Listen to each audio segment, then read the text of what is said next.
Come on, Snake.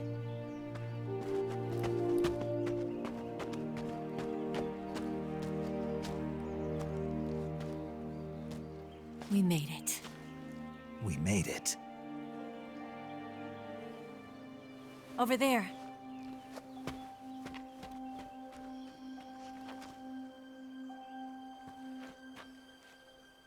It's the boss, isn't it? I'll go get the wig ready to take off. Right. I'll leave you two alone. But come back in one piece, okay?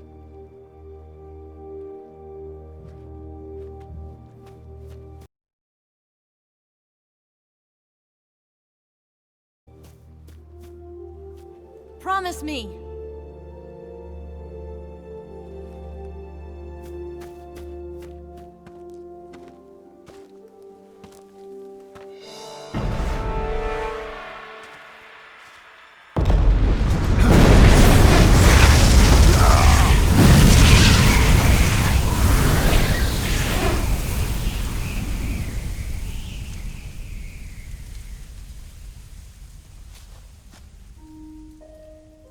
Life's end.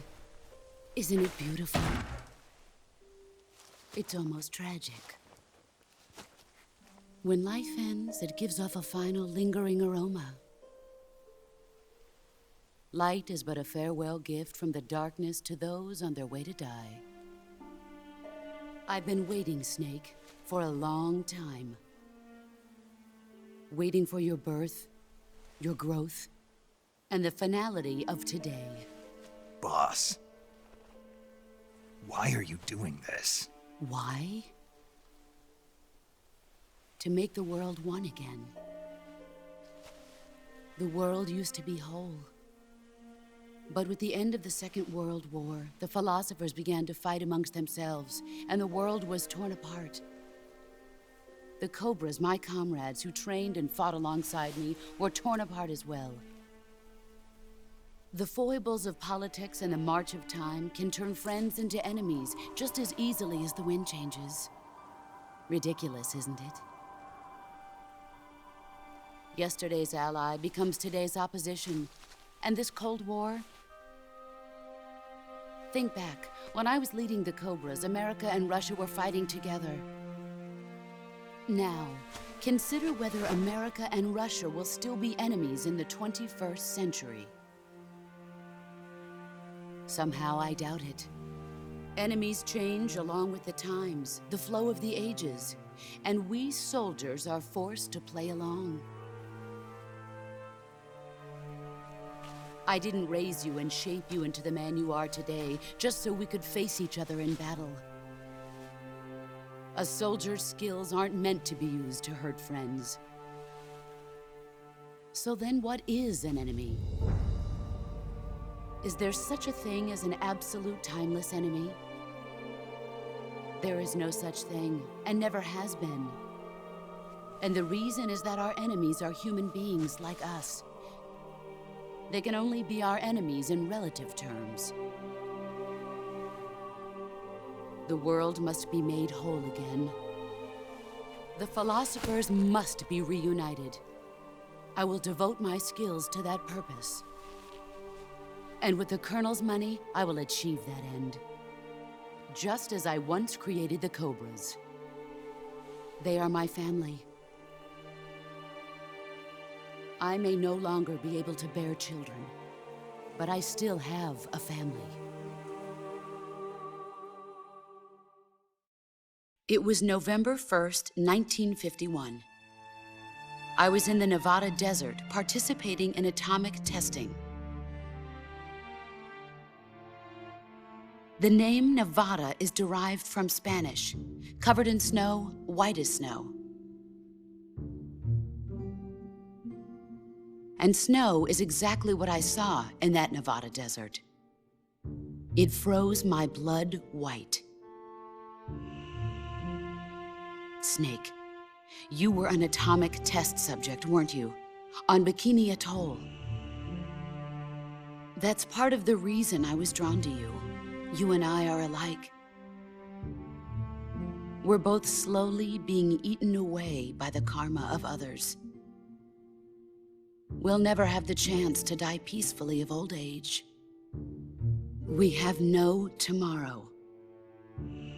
But we can still have hope for the future. In 1960, I saw a vision of the ideal future from space. 3 years earlier, the Soviet Union had succeeded in launching Sputnik, the first man-made satellite in history, into orbit.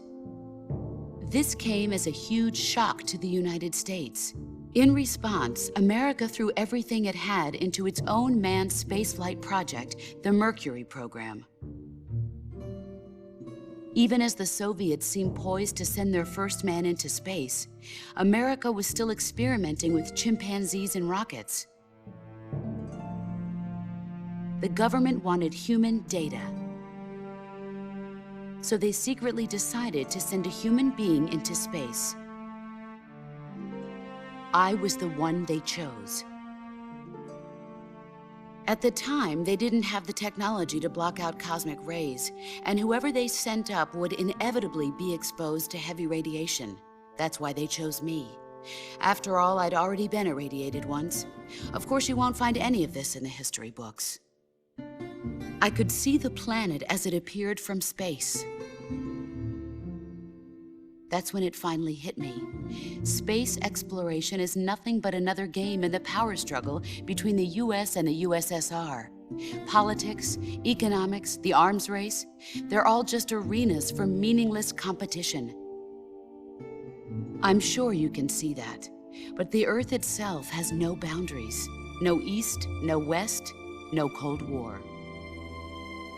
And the irony of it is, the United States and the Soviet Union are spending billions on their space programs and the missile race, only to arrive at the same conclusion.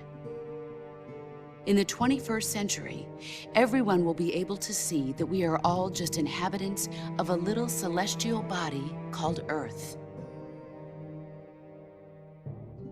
A world without communism or capitalism, that is the world I wanted to see. But reality continued to betray me. In 1961, I was sent to Cuba, to Bahia de Cochinos. It was part of a CIA-sponsored invasion under the guise of taking Cuban exiles back to their country. But the US government betrayed them. Our weak-kneed president held back their air support. Defenseless, the exiles were annihilated by the Cuban army. All I could do was watch in silence. I was set up by the very country I'd sacrificed so much for, by the very government I dedicated my life to defending. I was driven from the surface world, and I went underground. Then, 2 years ago, I faced the Sorrow, my old comrade in battle. He was my friend. But one of us had to die. I was left with no choice. The Sorrow gave his life for me. There is no enmity between us. One must live, and one must die. That was the mission. The ones who gave me that mission were the philosophers. Early in the 20th century, the true holders of power in the United States, the Republic of China, and the newly formed Soviet Union gathered together in a secret meeting that would later be known as the Wise Men's Committee. The secret pact they formed there marked the beginning of the philosophers. But the last of the original members died in the 1930s. After that, the organization began to run out of control, and the Wise Men's Committee degenerated into a mere shell of its former self. The philosophers of today have no sense of good or evil.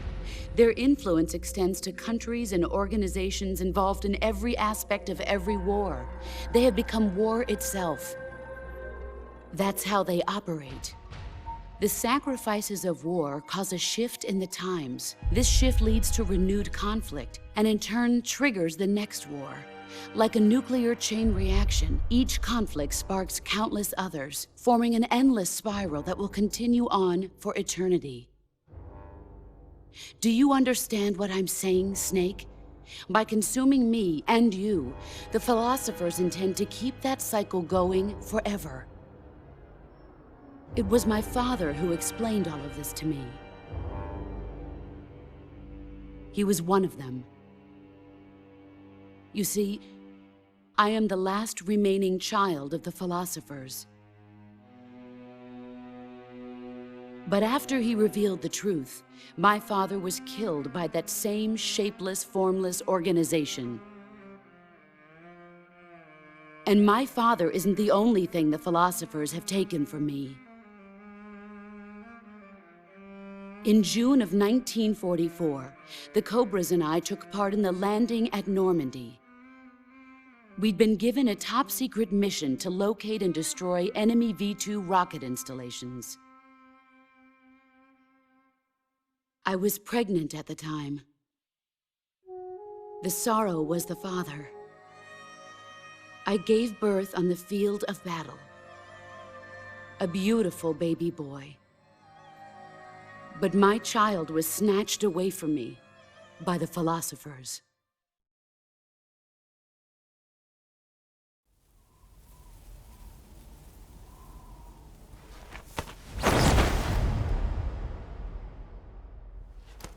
Look at this scar. This is proof that I was once a mother. I gave up my body and my child for my country. There is nothing left inside me now. Nothing at all. No hatred, not even regret. And yet sometimes at night, I can still feel the pain creeping up inside me, slithering through my body like a snake.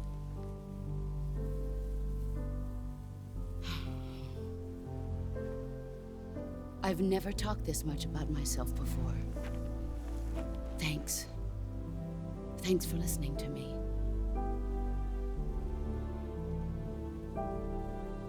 I feel content. Snake, commence the operation. I raised you. I loved you.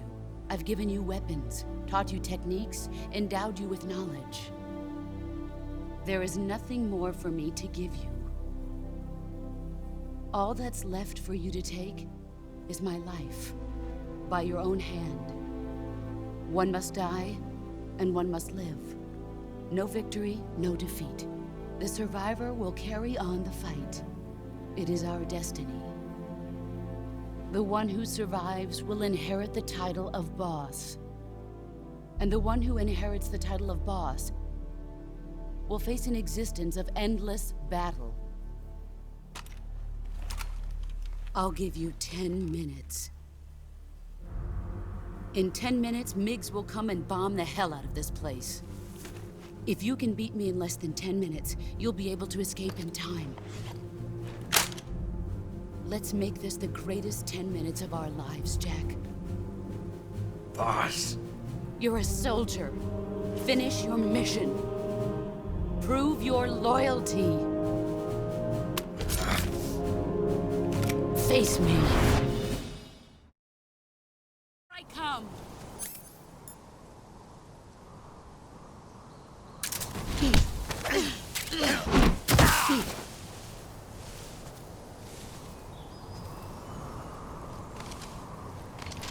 I'm disappointed.